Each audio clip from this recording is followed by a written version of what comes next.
Hello guys, welcome to my guys.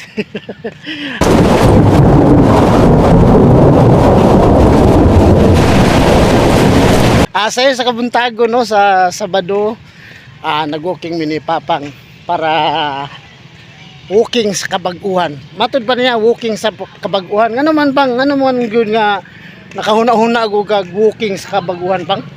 Kaya sa una, sa gabisyo ko, wala yun ko kaunaan ng paghatag sa panglawas. Ako is puro ra kinabuang, puro ra bisyo. Pero karon niya atag ko sa ko kagwaliw niya makuan akong panglawas kay matay. Grabe yun, grabe nga sakit ako gibuhat sa una sa diyang gabisyo ko.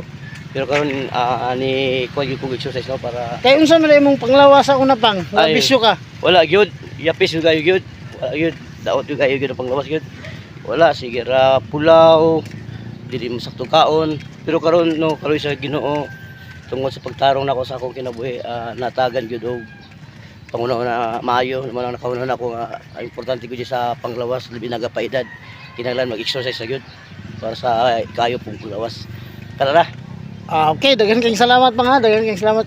So naduhog na nato si Papang no nga ni share sa iyang walking sa Kabag-uhan. So nindot sad kay paminaw no.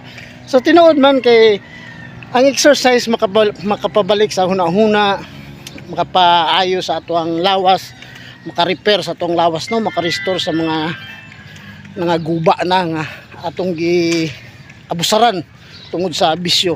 So manginaot ko nga naamoy napupo sa amuang pag-walking karon, walking sa Kabag-uhan. So manginaot ko naamoy na mapupo o i-share po ninyo ning amuang video sa uban para magkuan po sila no, musunod po sila sa walking para sa Kabag-uhan. So iwas bisyo, exercise kada adlaw. Daghang salamat mga Papang, bye bye. Bye bye.